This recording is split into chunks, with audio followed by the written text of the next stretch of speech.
Kinezologiya harakat fani hisoblanadi. Bunda nerv va mushaklarni tekshirish orqali tashxis qo'yiladi. Manual terapiya bo'g'imlarni qarsillatib davolaydigan terapiya. Kinezologiya nerv va mushaklarga asoslanadi. Bu bilan birgalikda inson tanasidagi mushaklarni qanchalik to'g'ri yoki noto'g'ri ishlayotganini bilishga bog'lanadi. Manual terapiya bo'g'imlarni qarsillatish terapiyasi hisoblanadi. Bu qanchalik foyda beradi?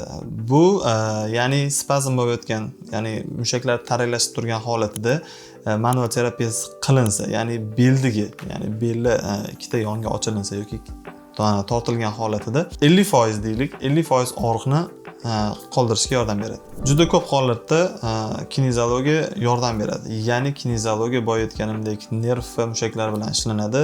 Bu qatorda ichki organlarga ham ta'sir ko'rsata oladi. Manual terapiyasini har qanday holatda olsa bo'ladi.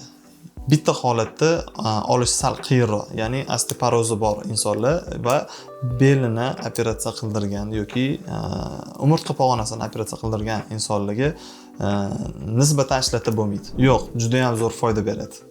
Kinezologiyada bu juda katta rol o'ynaydi, ya'ni inson harakatini ta'minlab beradi. Ya'ni qaddini rostlab yurishi, qadamini rostlab yurishi va yana biz ko'p holatda tavsiya beramiz.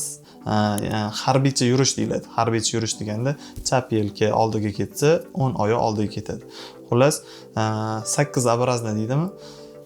10 oyog'ingiz ketganda chap yelkangiz, chap oyog'ingiz ketganda 10 yelkangiz oldiga ketiladi. Mana shu holatda kinezologiya shuni tavsiya qiladi. Ya'ni umurtqalar mana shu holatda ishlaydi. Shu holatda ishlagan hisobiga og'riqlaringiz bo'lmaydi, grija chiqish xavfi yo'qoladi. Grija chiqqan bo'lsa, qaytib so'rilishiga yordam beradi. Albatta, ehtiyot chorasi kerak. Manual terapiyasini hamma ham qilavermaydi. Avvalambor o'zini ustasiga borgan yaxshi.